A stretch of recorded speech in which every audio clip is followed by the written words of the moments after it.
How I know the Reilly family is I used to work at Holy Spirit Church for over 10 years. I was a youth director, youth pastor, and so I helped out on Wednesday nights and on Sundays at a youth group.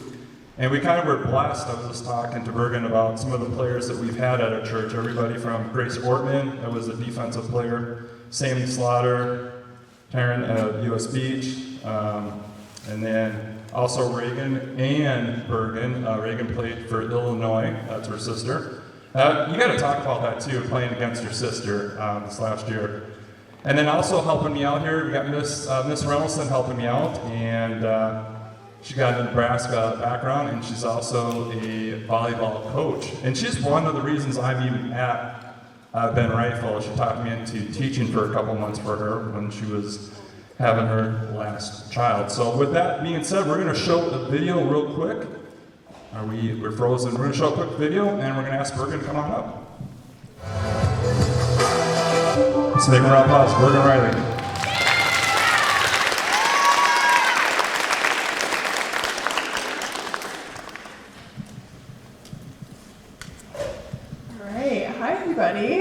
How's it going? Good. Are you guys getting excited for summer? Yeah? All right, cool. Well, I'm very happy to be here and just kind of talk to you guys just a little bit about myself, about my journey, and then you guys can ask me any questions you have. But yeah, I'm Bergen Reilly. I'm a setter. I'm going into my junior season, which is crazy. And I'm from here in Sioux Falls. I have lived here my whole life. I went to Robert Frost until I was in like 3rd or 4th grade. And then I transferred to Holy Spirit where I met Sean, and then I went to O'Gorman. So that was kind of my journey through Sioux Falls. I played Kairos for club volleyball. Do any of you play for Kairos? A couple of us. Cool. So yeah, I played Kairos from a really young age. My older sister played volleyball too, and so I kind of always just followed in her footsteps. And you saw a couple clips. I was playing against her in that, but just kind of always followed after her. She became a setter, so I became a setter. She started playing volleyball, so I started playing volleyball. She played basketball, so I played basketball. I just kind of did whatever she did. So that was really fun to just kind of always have her growing up. She's 2.5 years older than me, so she kind of went through everything, and then I got to follow in her footsteps, which was really cool. But yeah, so I started getting recruited to Nebraska. I originally didn't really want to go there, and I don't know why. Everyone asks me why. I don't know why. I had it in my head that I didn't want to go there, and once I got on campus, I met all the coaches, I met all the players. I just knew that Nebraska was the place for me. So I've been there since the January of 2023, so I graduated high school a semester early, which was pretty tough, but it's super cool, and a lot of people are starting to do that. So I've been in college for 2.5 years now. Been loving it. We have a lot of great players there, but also just a lot of great teammates. And I think you can see in that video, a lot of volleyball is just about team chemistry and communication. And I think that's some of the biggest life skills that I've learned from volleyball is just learning to work with people and work with people with different backgrounds and different personalities. And there's a lot of people on the team that are very loud, and I'm one of the more quiet girls. So we kind of balance each other out. Just learning how everyone responds to different situations has been really cool and really interesting, but there's a lot that you can learn from volleyball, and I'm forever grateful for all of the things I've learned, but also the people I've met along the way. So yeah, we've done some pretty cool things at Nebraska. We went to a national championship my freshman year, and then we went to the Final Four last year. So we're really close to getting it done, hopefully this year, but we played in our football stadium, which was my freshman year. So it was my 4th game of college, and I was playing in front of 90,000 people, which is a lot of people. It's the world record for a women's sporting event for attendance. So really super cool. Everyone always asks me how I felt during that game, and honestly, I don't even know. I just blacked out because there were so many people. But we're really just trying to push the limits of women's sports, and all of you are women, most of you. There's a couple of boys in here, but it's super cool for you guys to have so many people to look up to and just such great programs. And I'm really thankful that Nebraska gives so many young girls that opportunity to look up to women and see them doing amazing things. So hopefully you guys have all kind of seen some games, maybe have come down to a couple games, but it's really awesome what we're doing at Nebraska. And just hopefully some of you guys can maybe become Huskers or follow in our footsteps and just kind of take advantage of how women's sports is growing. And even in women's basketball, we see Caitlin Clark, Angel Reese, all those kinds of people just really pushing the limits of what women's sports can do. So I'm really thankful to be a part of it, and it's been super fun. I still have 2 more years at Nebraska, possibly 3, maybe rule changes, but so yeah, it's been a ride, it's been a journey, and I'm just really thankful to be a Husker and kind of get these opportunities to be around young people like you guys now. So tell us a little bit about your work ethic and how you got yourself to be playing D1. Yeah, so like I said, I always kind of played with my sister, and I never wanted to be falling behind to her. So I would always make sure that I was working as hard as her or harder because I was younger, I was smaller, I had to do a little more than she did. And with that, I was usually playing up. I played on her club team, I played varsity as an 8th grader, so I was always playing with older girls. So that meant I always had to work harder. Just like I said, I was smaller, I wasn't as strong, I wasn't as fast, so I had to work a little harder. So that's kind of where my work ethic started, and then just kind of once you get to this level, it's really just a competition with yourself, and you have to be really disciplined and really just kind of have pride in yourself, knowing that you're competing against yourself each and every day, and you want to be better than you were the day before. And that's kind of, it's a tough balance, and you want to push yourself while still having fun with the game. So still kind of finding that balance of, I really want to work hard every single day while also enjoying the time with my teammates and my coaches and just the opportunities that I do have. How do you find the balance between being an athlete and being a student? It's tough. It's definitely tough, but being a student athlete it's super rewarding, and it's definitely not the easiest thing. But again, just having that discipline in yourself, and I've always been a good student, and I really liked school, and so that has always pushed me. I always want to be better in school too, just the same as I do in volleyball. But we have a lot of great resources, as I'm sure you guys do here, just being there to help us when we need, and just kind of giving us all of the help that we could need when we're missing school for an away trip or whatever it is. We have a lot of things going on. We miss a lot of school. We have to kind of make up assignments and talk to our professors by ourselves. But we're given great resources at Nebraska, and I can already tell that you guys have really great resources here. So I've had to learn to use those. I was a person that didn't like to ask for help a lot, but it's tough being a student athlete. So asking for help's okay, and I've had to learn that, and it's just helped me to grow a lot and become a lot better student and athlete.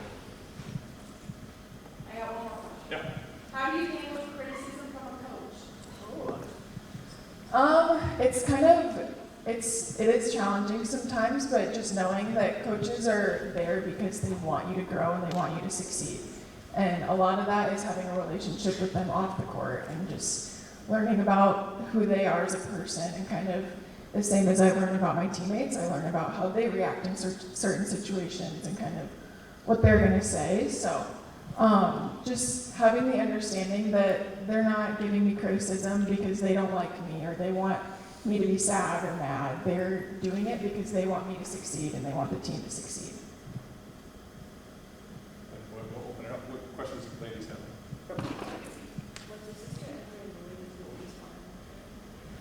Yeah, I was definitely an annoying little sister, but she learned to love it. Once we kind of started playing volleyball together, that was the time where we got really close in our lives. But there was definitely times where she probably wanted me to just shoo off.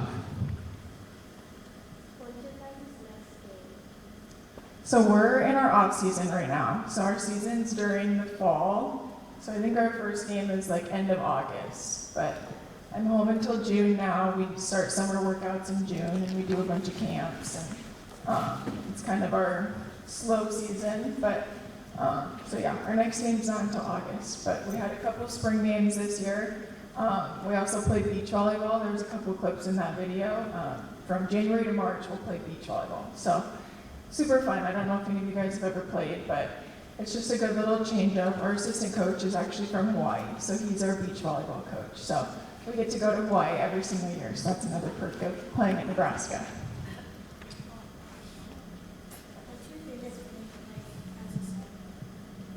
My favorite thing about being a setter is you get to touch the ball pretty much every point. And I really like that. I like to have control and be in control. And people always say that the setters are the quarterback of a volleyball team. So I kind of like just being able to be in the play every single time, whereas hitters, sometimes you're not getting set or whatever, but setters, you're in the play each and every play. So I really like that about being a setter.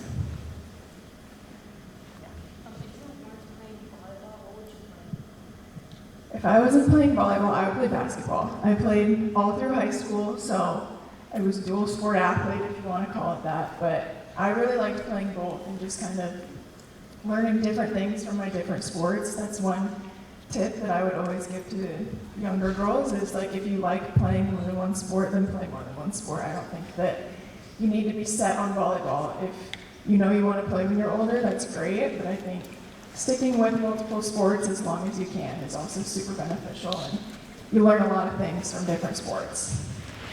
What was the position that you played? Basketball? I kind of played whatever they need. Sometimes I was like a shorter girl on the court, but sometimes I was taller, so it kind of depended.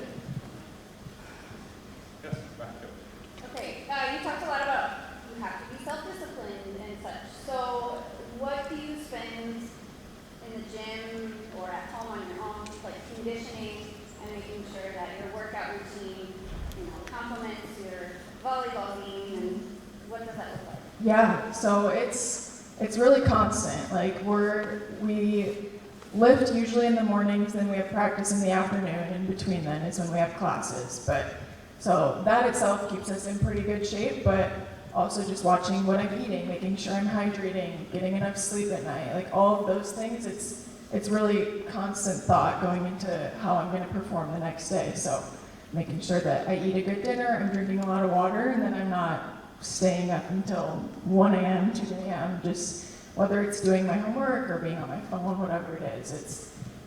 Everything kind of comes into play, and you really can notice if you didn't get enough sleep the night before, you didn't drink enough water, you'll feel it the next day, and I've learned that the hard way. So it's, again, just a lot of discipline of knowing what my body needs and what's going to help me be successful for the next day, week, and months.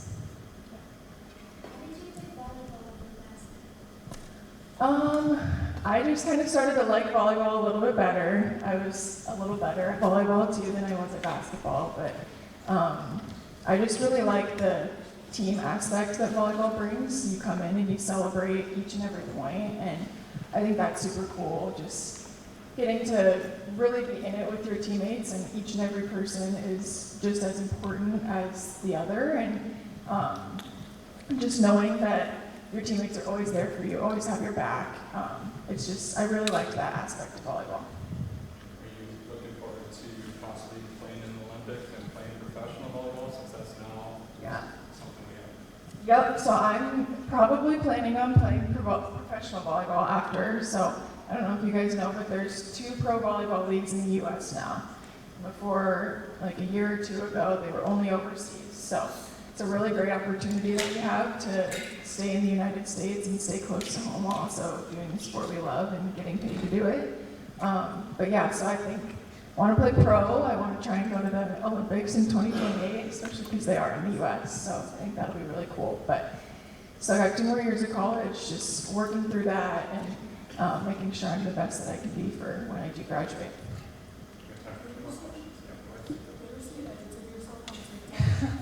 I do. We see a lot of the edits of ourselves, which it's super cool, and there's a lot of really talented editors out there, but it's awesome that people kind of care about us enough to make edits for us.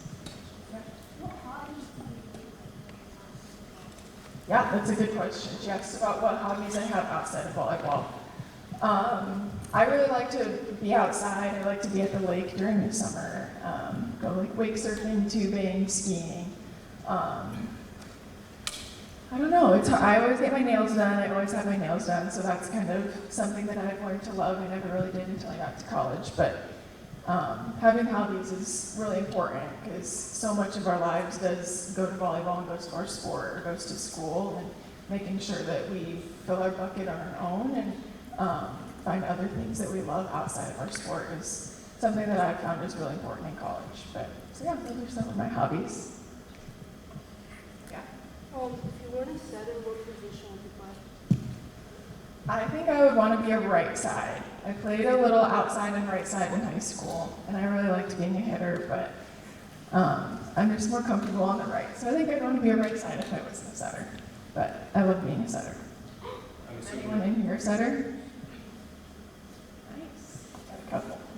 I'm assuming your parents are very supportive of you and that. Yeah, so my mom is obviously back there. My mom.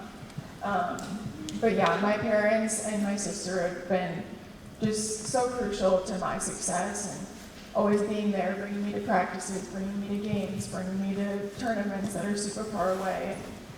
They make a lot of sacrifices for me, and just I have one of the best support systems that I could ever think of, and I wouldn't be able to do anything without them. So finding those people and finding your little inner circle it's really important to have them there, whether you're at your highest or at your lowest, they'll be there for you, and just having people that you can fall back on and trust and know that like they know that you're more than just your sport, and so that's really awesome, and couldn't do it without my parents.